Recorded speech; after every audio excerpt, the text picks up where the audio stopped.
Hey everybody, it's Jesse. Welcome back to my channel. Today I'm going to midway update on my red Pakistan mulberries. Listen, in one of my previous videos I showed you my group A and I showed you my group B. Group A were the cuttings that were what I called optimal size. That means they're like at least the size of a pencil in diameter and potentially the size of a pinky or a ring finger in diameter. I also showed you in that video that I was getting success with my miniature greenhouse system. And so I said, you know what, I don't know if I'm going to be able to make it throughout this whole 6 weeks with these pretty cuttings and just let them sit in that water and not do anything. So what I decided to go ahead and do is I'm interrupting my experiment. For the group A's, I'm going to go ahead and transplant them into the solo cup greenhouse method. I still have my group B that are sitting in water with aspirin, and I change this water every 2 to 3 days. And when I change the water, I put new aspirin in the water. But because there's no greenhouse, a lot of the whatever foliage was on the top has dried up and died. And I have new buds that are coming out. But those new buds are so small. Mulberries are interesting though because they have all these little freckles running up and down.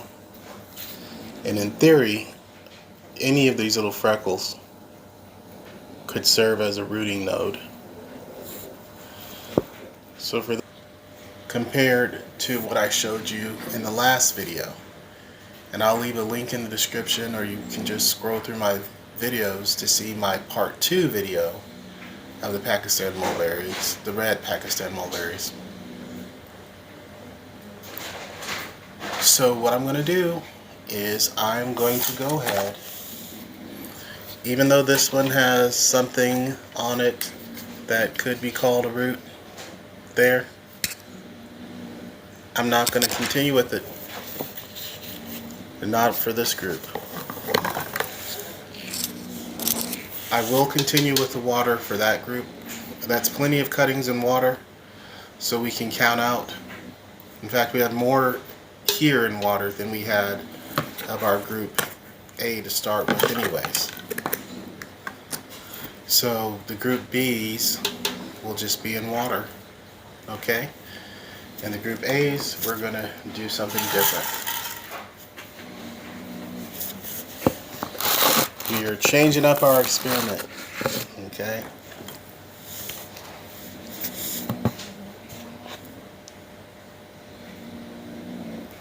So for this one, we're going to make a cut close to this node where the roots would come from. Okay. And we're going to scrape a little bit more off. And I'm going to give it rooting hormone, which I placed in this lid because I try not to cross-contaminate stuff. And as you see, I'm just rubbing it over the portions that are cut. This is a kind of a big cutting, but my gallon-sized bags are big enough to contain it, so I'm not too worried. I'm going to go ahead and put a little more water in from the top on both of these, because this cocoa core, okay, it's starting to drip through. That's good. And it's starting to drip through there. That's good.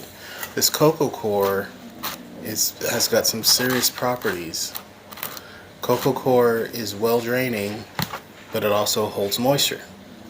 And so you got to get it good and wet before you use it with cuttings or as a potting medium. You got to get it good and wet, and then decrease the amount of wetness before you use it. If you get it wet and then let it dry completely out, it's a useless potting medium because it's just going to be absorbing, taking water away from your plant. You don't want it to take water away from your plant. You want it to hold water for your plant.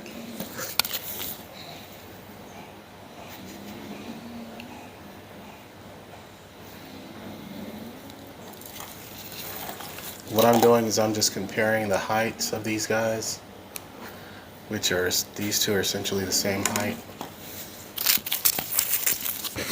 Remember, I like to reuse straws for this. You could use a stick, but the straw is like completely neutral, and it's reusing what we like to call a single purpose item. We're reusing it.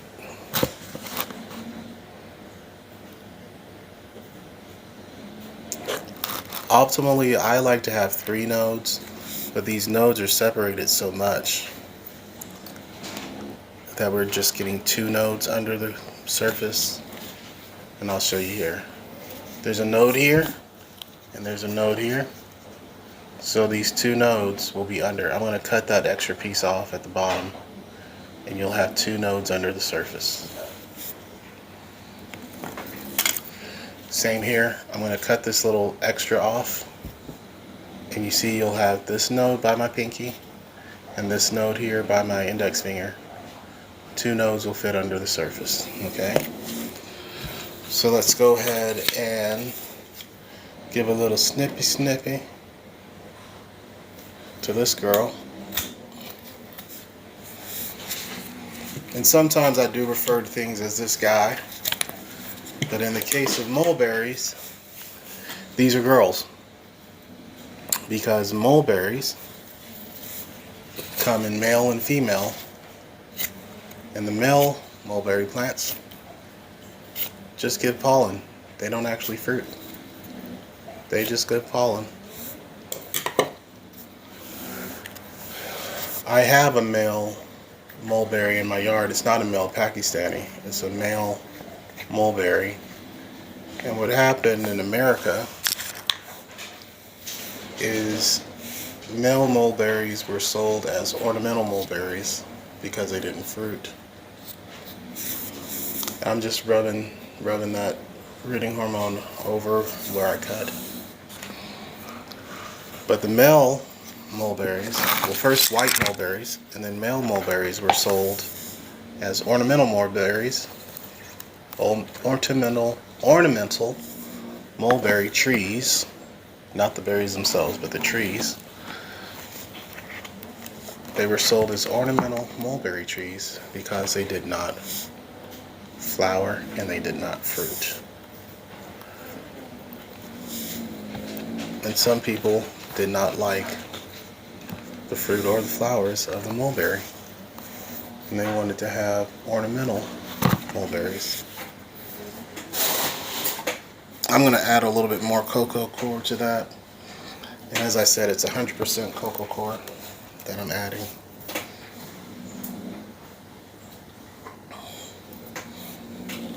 That's my rooting medium.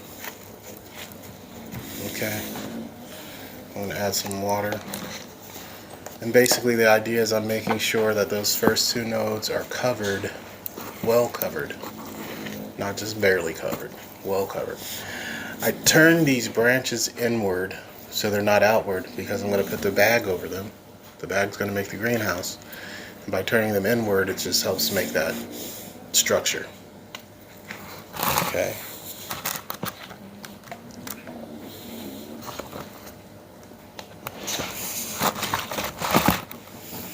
Set that over to an angle so that we can see what's going on with this next guy.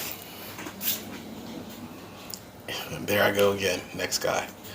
But these mulberries are female.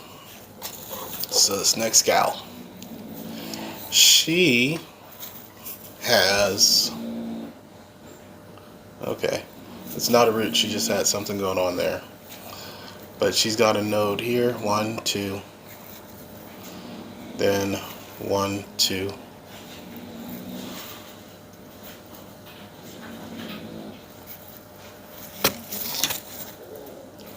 but I know I need to cut that for you.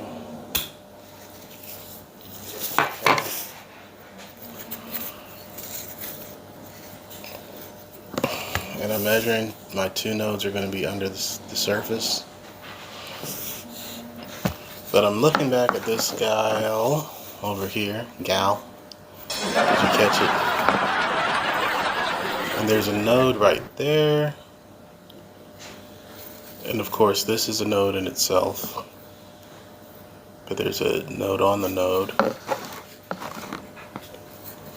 Then I've got, once you pass there, there's a node right here.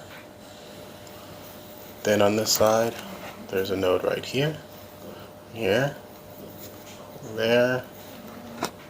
So this little stem, that little stem, has got a bunch of nodes. And I think I'm going to cut that stem off and plant it. This stem, I mean, this is a little bit different than this, in my opinion, because Group A, remember we're talking about the thickness of a number 2 pencil. Group A. This little guy here would have been a candidate for Group B, but Group B already has enough that are potted and planted in my greenhouse, my mini greenhouse. So for this one, I think I am going to go ahead and cut it off. These nodes are interesting. That's a node right there. This is a node right here, and that's a node right there. This doesn't look like a node, but that's a node. So 1 node, 2 nodes, 3 nodes. I could get 3 nodes under the soil. So I'm going to go ahead and do that.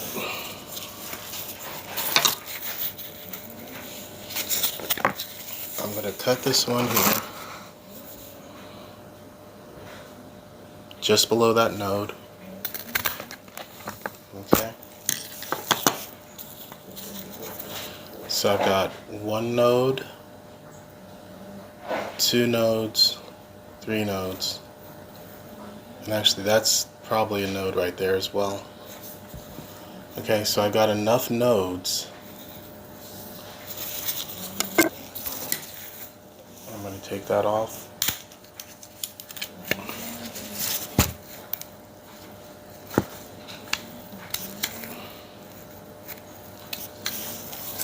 These pruning shears aren't as sharp as I thought they were.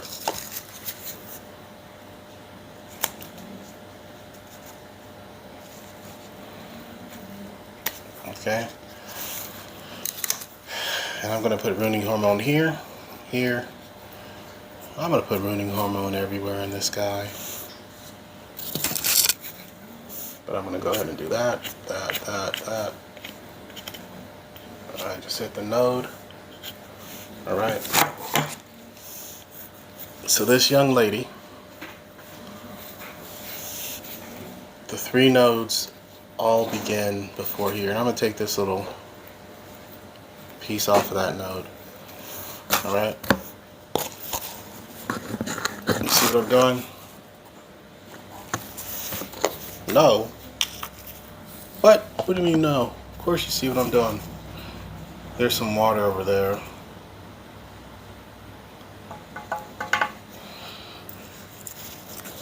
Dipping it in water is not necessary, but because I'm getting it on various surfaces, I'm getting it on various surfaces. We want to just get it over everything that I cut and everything that I wounded. Alright.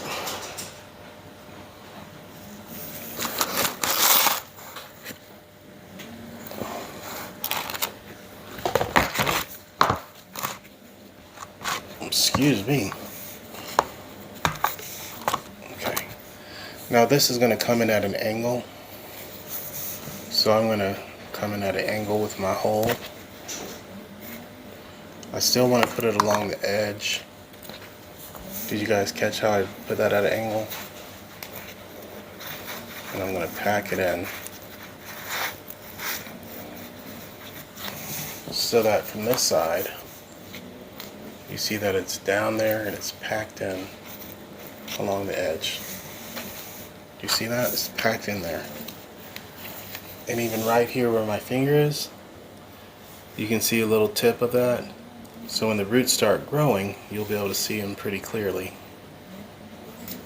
And if they start growing there, you'll be able to see them pretty clearly. Okay?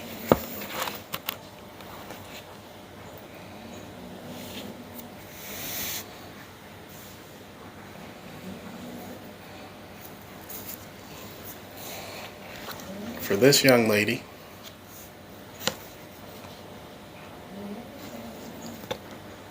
we've got 2 nodes there.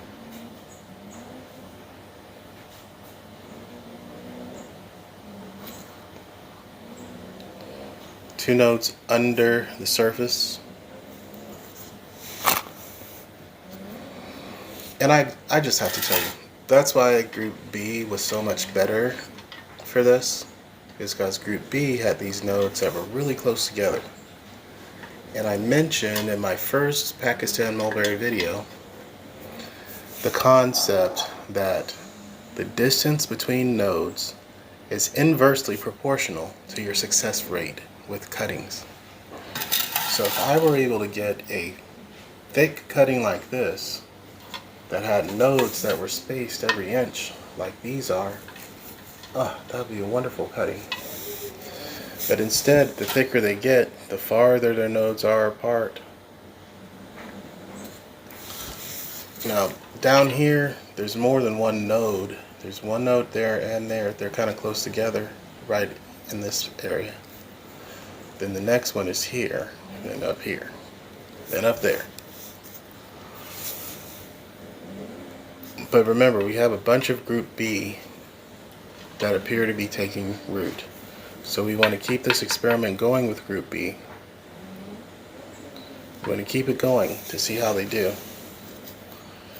But with group A,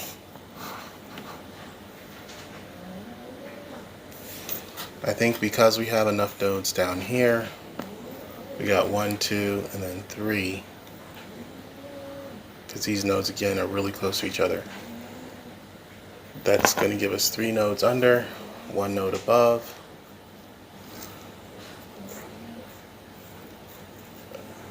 But if I chop it, what do you think? If I chop it right here, or should I just chop it right there? Or should I just let it stay as it is? How about this? Let's let the bag determine that decision. Go ahead and do that a little bit. Expose some of that cambium. And then we're going to dip it. And then we dip it, right? Of course we do. And then we're going to try to rub some of that in. And I'm wearing gloves because I don't want to get too much of my human germs in the mix of this cutting process and this rooting process. So we're going to go ahead and dig our hole on the side. I'm going to do like this a little bit to make the hole a little wider. I'm going to get her down there in the hole and compact that cocoa core. And because we compacted it, we're going to have to add some more. So here's my little cocoa core, 100% cocoa core that I'm adding.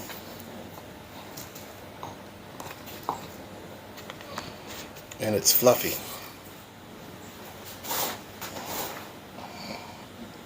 Please check out my video on how to prepare cocoa core.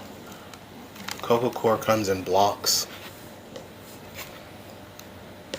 And when it comes in blocks, there's a process to make it fluffy like this. Now I have seen recently they do sell cocoa core that's pre-fluffed, but by volume you get much less than you would get when it's compacted into a brick. Now maybe you might enjoy using Ziploc bags, which you can use. Gallon-sized Ziploc bags work best with a rubber band, or multiple rubber bands. These work well with tape.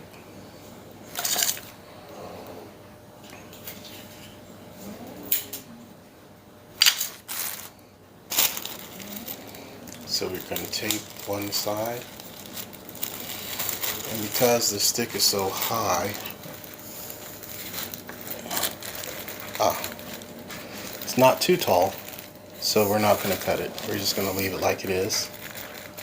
Okay, it's tall but not too tall. Let me get some breath in there.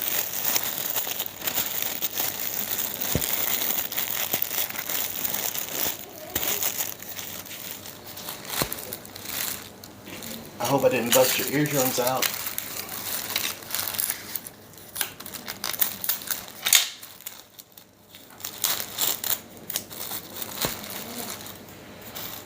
We're taping it.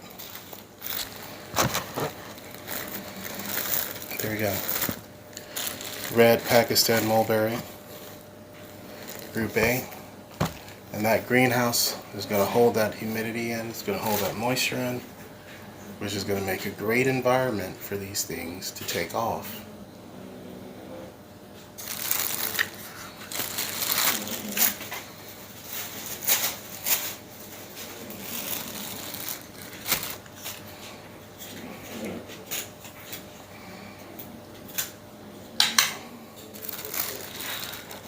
And as I'm recording this video, it's winter time in the northern hemisphere, United States, Europe, China, Japan. We know what the northern hemisphere is. It's wintertime here. Oh, shucks.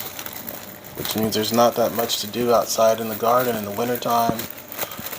So one thing that's great to do is your cuttings.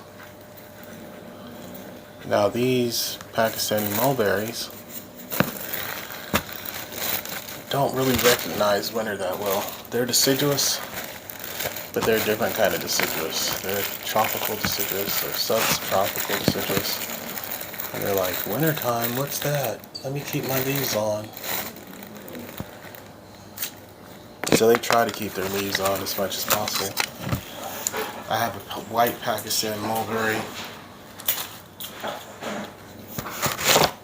And even though we've had multiple days below freezing in the upper 20s during this winter, it has not lost its leaves.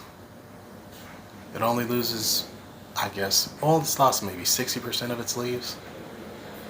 But there's a good 40% of leaves still on there, and they're green. They didn't turn brown. They didn't do anything. They're still green. And they're still sitting there on the tree.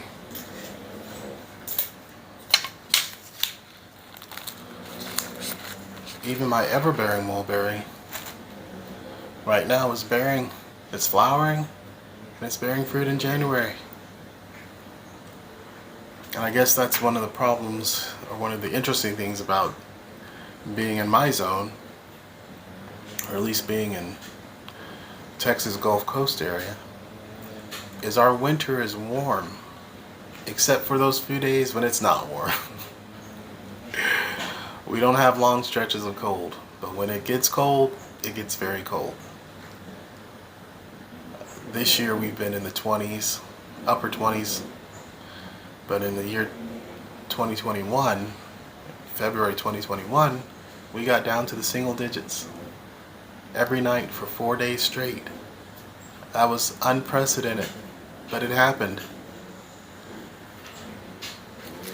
Even the weather forecasters couldn't keep up with it because they were forecasting that we'd be in the 20s. And I went out of town a week before the cold hit, or not quite a week, but 3 or 4 days before the cold hit. When I left, it was supposed to be in the 20s. And when I was gone, it was in the teens. The next thing I hear, it's in the single digits. So my original Pakistan mulberry, my red Pakistan mulberry, could not take the single digits. It died. But my white Pakistan mulberry lived. And it's still alive in ground today. Happy. I'll do another video on my white Pakistan mulberry, because it's about time for me to prune her. So when I do that, I'll share a video with you. But until then, please like, subscribe, share this video with your friends, leave me a comment. The Healthy Urban Gardening channel with Jesse is here. Let somebody know. And we're always doing cool projects in the garden. I hope to see you next time. Until then, healthy gardening. Bye-bye.